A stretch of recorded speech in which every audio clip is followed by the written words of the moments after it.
Capitol Report is a production of Senate Media Services. On this week's program, bills that would limit life insurance payouts to terrorists and prohibit state contracts with entities that boycott Israel have been signed into law. We'll also learn about a proposal to ban ISPs from selling customer data and a proposed cybersecurity commission. All of this and more on this week's Capitol Report.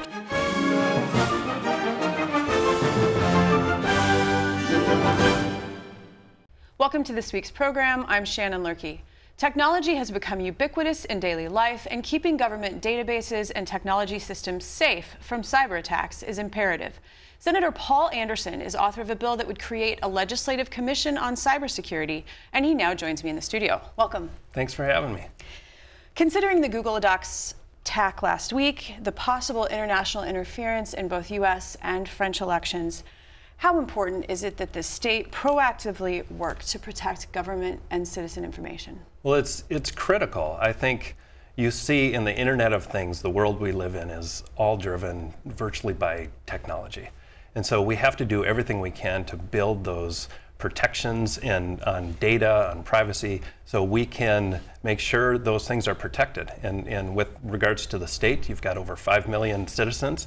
That's a lot of data. We need to make sure we do everything we can to protect that data. What will be the goals of the Legislative Commission?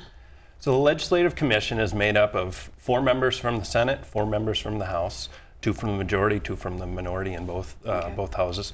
And the objective is mainly to have a working relationship with Minute on cybersecurity, but also have oversight and kind of a ongoing dialogue so we can understand the concerns, the security risks that are going on in our state on a daily basis, and then provide insight and recommendations for the full body.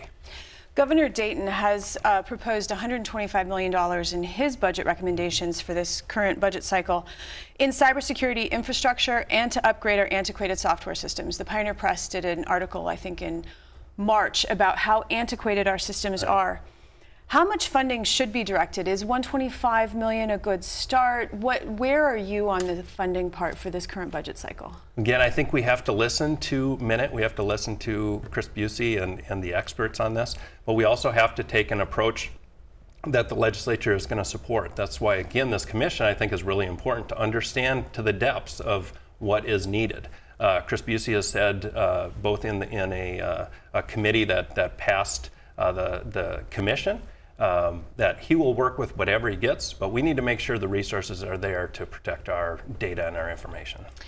Do you care to speculate as to the appetite of lawmakers right now for putting some funding in this area? Well, I think it's an ongoing in our negotiations, but I do believe we will have money in this in the final budget, and this is going to be something that the governor in this situation hopefully continues to fight for, because we need the funding. How at risk is the state right now? What kinds of data can already be compromised without, giving away any secrets? Well, there's data that, and again, Minute has talked about there's 3 million probes that attacks the state system. And you're talking about everything from state government, local government, university system. We've got a lot of networks out there. And so from Google attacks like you talked about, email spamming attacks, to you've got this new situation called ransomware, where folks are taking over, again, Internet of Things. So, for instance, they could take over the security of a hospital or something else and demand money. These are real situations that we just have to understand what we're dealing with and then properly respond as best we can, because it's not so much if we're going to be attacked or if we're going to get security threats, it's going to be when. And how. And how we respond. And that's really the big thing is the experts, their ability to respond quickly, trap them off, and so the damage is limited. How do you keep the delicate balance, though, of improving government productivity and services through technology while maintaining the security? I mean, this is a really delicate balance here. Right. And we're not turning back. We're not going to go back to books and writing. And paper. We are only going to advance further in technology. And government, when it was established, especially our forefathers, probably didn't have any idea of what we're facing today, but government was built to move slow. But we also have to very recognize all the technology and all this data and the security measures and continue to respond as best as we can to make sure our information is protected. In a perfect world, what does keeping our data secure look like? Well, again, I think it's building those security measures that does not allow the most damage to be done. It's kind of a frightening understanding for folks to think, well, there's going to be attacks, but you see it whether it's Home Depot or Target or these different measures.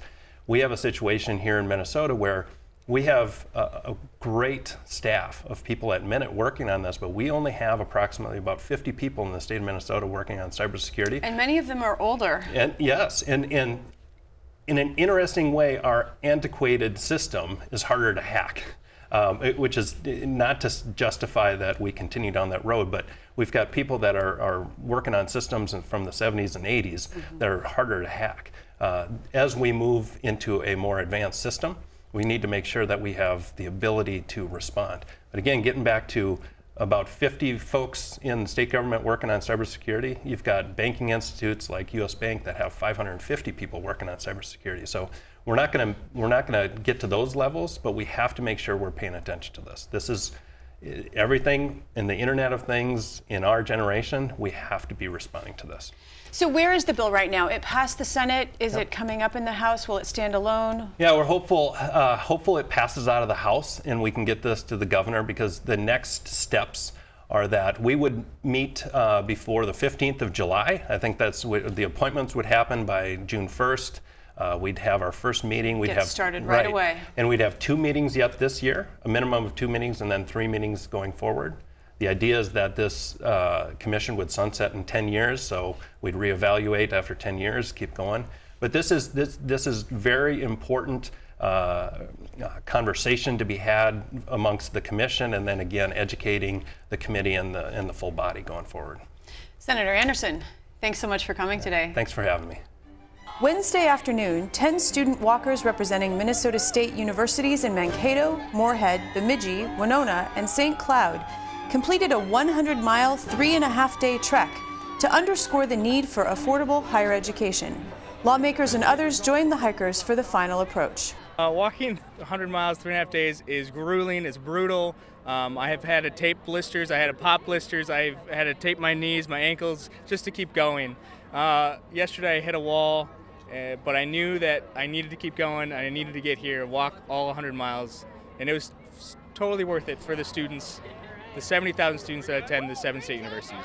This year we're asking to just help fund higher ed. If that means a tuition freeze with a fully funded, if that means helping with state grants, whatever it is, any investment in higher ed is important to us. Students want the same things as past generations have had, which is a chance to go to college, find a career that fits them, and go to work and pay taxes and be happy and live a long and prosperous life here in the great state of Minnesota. And if we can reduce pressure on student loan debt, if we can make tuition affordable, we'll not only achieve those goals for them, but it'll be good for the state's economy as a whole. The needs are growing because the tuition levels are growing, and that's been the problem, is that it's becoming unaffordable for some and very difficult for others who have to accrue lots of debt that they have to pay off. So it's not just the current college students, but many of those who are out in the workforce now trying to pay off those debts. And I think that we need to do things to lower tuition and also to help those who have already left college that are trying to pay off those enormous debts. And we put in legislation that would, for instance, provide loan forgiveness for some of those students who are working in communities where they need some of the professionals that they have gone to school to become. And I think that that's an important step in the right direction. I also have concerns that when is it that we stop calling them public institutions? I mean, they're public institutions because the public dollar is what's funding them. But right now, the colleges and universities are being paid for primarily out of the pockets of the students and their families. And so I think that we need to fulfill our obligation through our public institutions to ensure that higher education remains affordable and accessible to every young person in this state. And if we do that, the whole state benefits because everyone's going to contribute more back to our society. That's why it's so critical that we get tuition under control, especially now when we have so many people that are leaving the workforce and because of the baby boom generation, many of them now retiring. And in order to maintain our same quality of life or improve our quality of life and our standard of living, it means that those individuals who are left that are going to be filling those vacancies are going to have to be much more efficient, much more productive than before. That requires good quality higher education.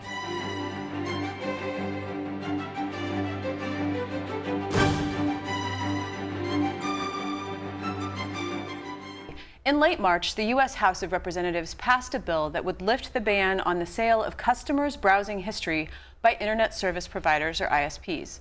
The following week, my next guest offered an amendment on the Senate floor to prevent the sharing or sale of Minnesotans' data without express written consent. To provide an update on the status of the measure, Senator Ron Latz now joins me in the studio. Welcome. Hi, Shannon. The measure passed with overwhelming bipartisan support. What is the status of it now? Well, it passed the Senate 66-1, and it passed the House unanimously as amendments into the Omnibus Jobs and Economic Development Budget and Policy Bill. So that bill went to conference committee, and it's in conference, actually was in conference until I think this morning or last night when all the conference committees wrapped up their work and decided to send their bills to the floors of the bodies. I've been told that it's not in the conference committee report. So apparently there was some discussion. The House version was somewhat different than the Senate version, and they opted not to include anything in the conference committee. Has there been any indication why they decided to drop it? Well, what they have said is that they couldn't reach agreement on the language, reconciling the language between the House and the Senate. I've gotten the impression they weren't really trying very hard to reconcile that language. We do this all the time. There is some concern expressed that it wasn't properly vetted, but we vet policy proposals all the time in conference committees, have good testimony from stakeholders. We write language in conference committees. We work behind the scenes off the committee time to come up with language that we think the committee would agree with. So it's not the optimal process. But it is a process that we use frequently, but apparently the conference committee opted not to do that here. Well, and Senator David Osmek said that the bill needed further study. So is it really urgent that this be done now? Could it wait until another time when there could be more committee hearings and public testimony on it? Well, there is current law in Minnesota that restricts use of data by Internet service providers. The bill is broader, and the House language is much broader. It would apply to beyond the Internet service providers. And it doesn't have enough protection in the existing statute either. So every day that we don't have this law in effect, data is less secure, more available for commercial use, marketing, sale than it otherwise would be. I've been working with Representative Paul Thiessen, who carried the House language, to come up with a language that we think would work best since our floor amendments were added in our respective bodies. What types of information can these ISPs then be selling, and why should Minnesotans care? Well, the ISPs have access to the entire data stream that's entering the internet.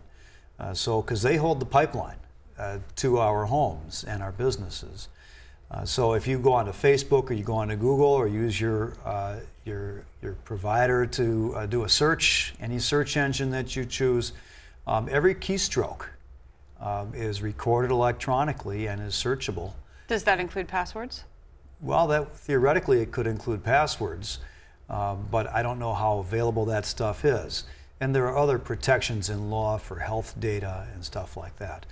But there are risks involved in all of this, and what we're trying to do is find a way to lock down the ability of an individual to control access to their own private data. The individuals in each of these bills would have the authority, the right to expressly grant permission to use the data or to withhold that permission and keep it private. Isn't it likely, though, that companies would just make you consent to get some sort of perk? I mean, they'd find some way to get people's consent.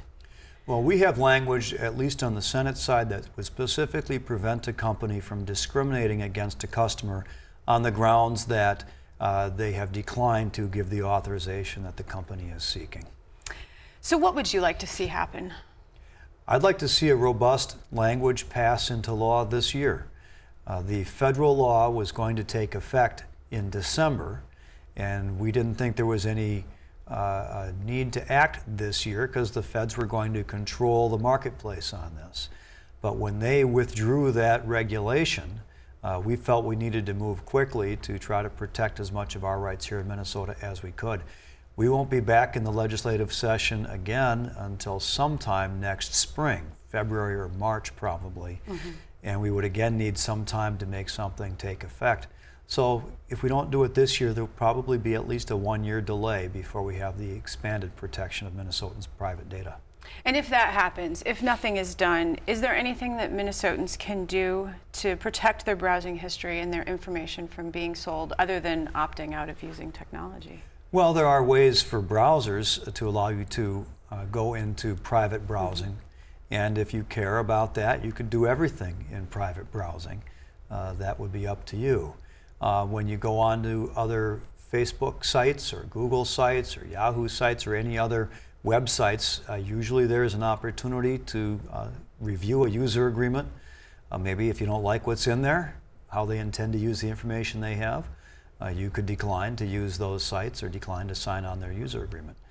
So does this apply to computer use and cell phone technology, or is there a distinction between the two? Or does this apply to all browsing that we do, even with our handheld devices? Well, it should apply to any way that we access the internet.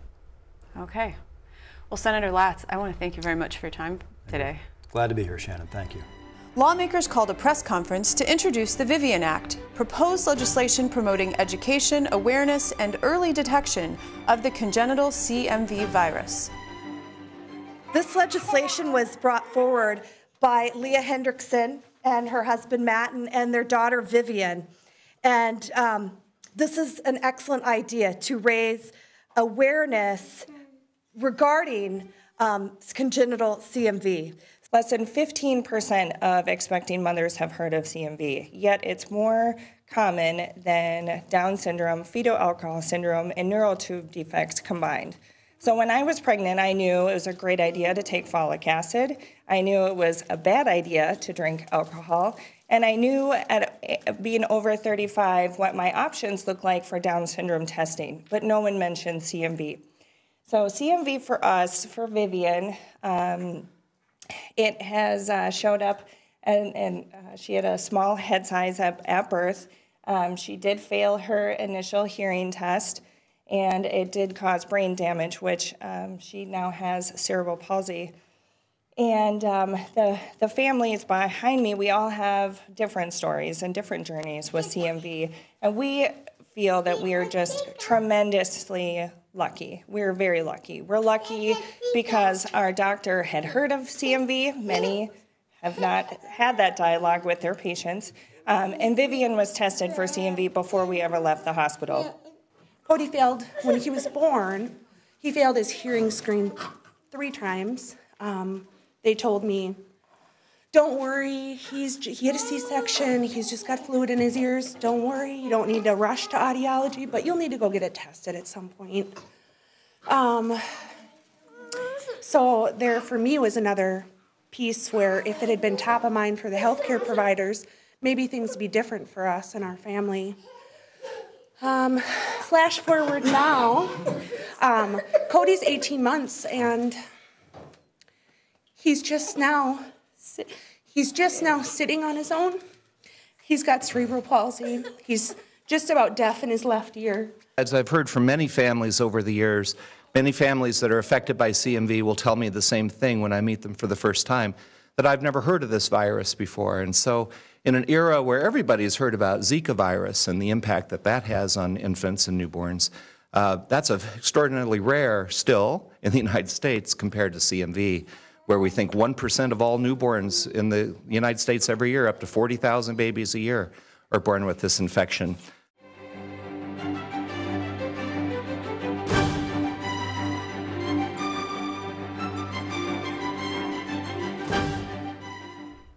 In early May, Governor Dayton signed into law a bill that would ban state vendor contracts and investments in companies that boycott Israel.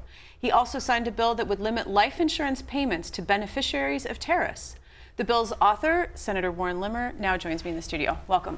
Glad to be here. Before we get to the two bills, which are now laws, I'd like to ask you about Senator Latz's proposal that would restrict internet service providers' ability to share or sell their customer data.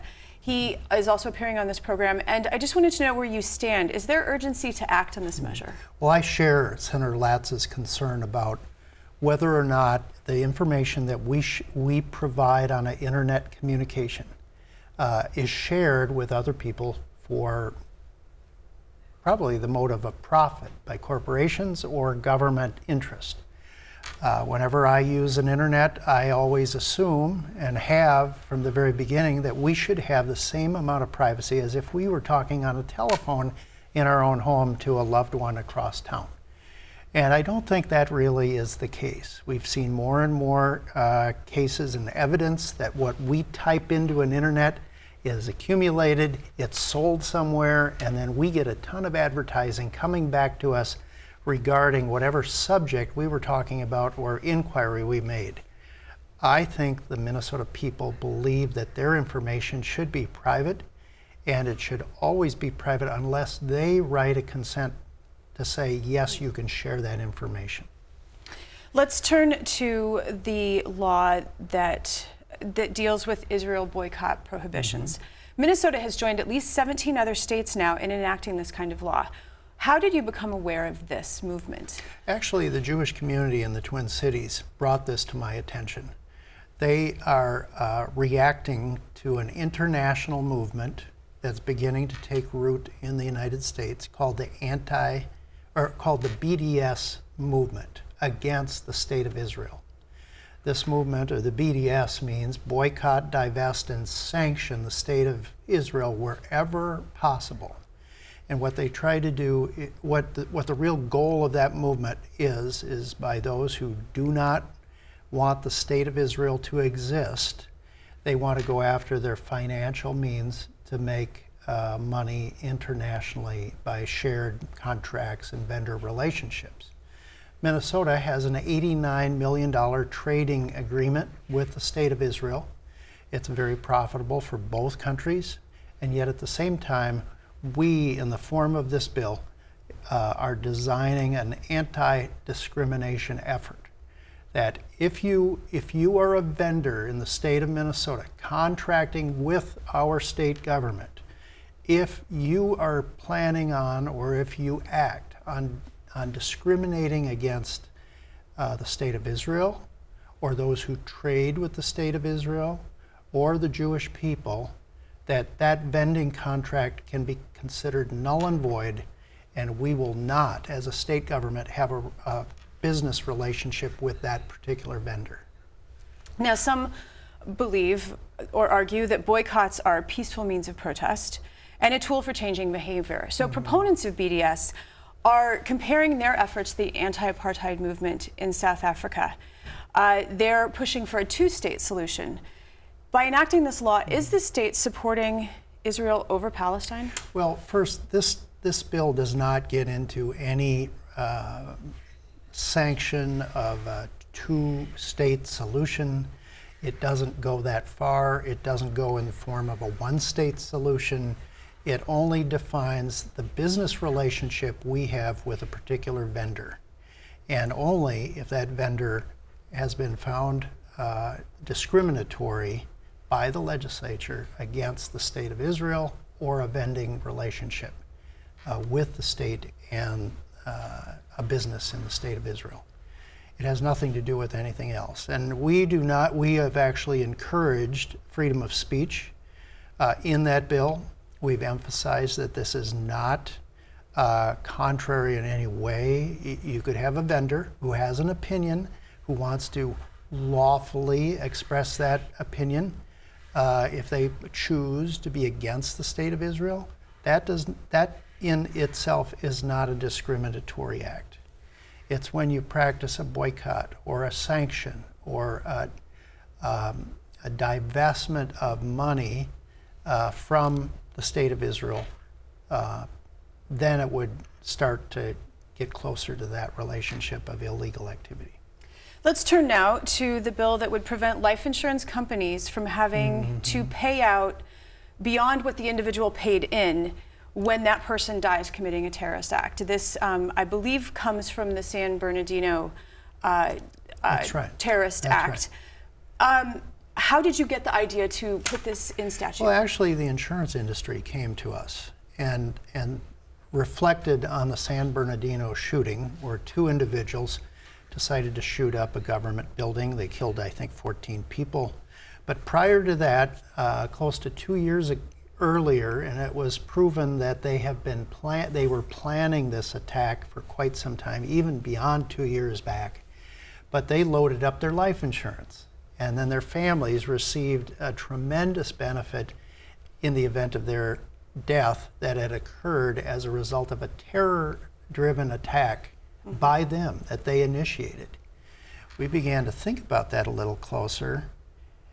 If you had a terror cell in the United States and one of those members decided to load up his life insurance, he could actually, in the event of his death as a result, future terrorist acts. He could fund another terrorist cell member, or he could send that money to Hamas, or he could send it to anyone.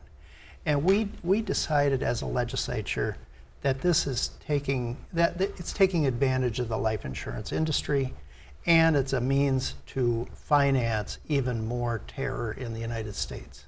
We decided, and we might be the first state in the country to do this, we decided that's not going to happen in the state of Minnesota. There were 2 no votes in the House, one of which was Representative John Lesch. He said the bill was not specific enough and could allow insurance companies who have financial interest in not paying claims to decide what constitutes an act of terrorism rather than a court of law. What do you think of that objection? Well, we relied on the definition of terror that's already in existing law, and we used that as our definition. If he has a problem with how it's applied in this bill, he'll have a problem in how it's applied anywhere else in the state of Minnesota. Terror is defined loosely as a threat that would imply immediate danger or even the act of danger against an innocent individual in order to further not a criminal purpose, but an advocacy for another idea. And this is important to get right. Terrorism is a threat. I'm sad to say that the bill that we're talking about and the previous one is actually a sign of our times. And I think as a society and as a culture, we have to meet that challenge. Otherwise, it will continue and it'll escalate. We're doing what we can in the state of Minnesota to put the brakes on it. Senator Limmer, it is always a pleasure to have you here. Thanks very much. Yeah, love to be here. Thank you.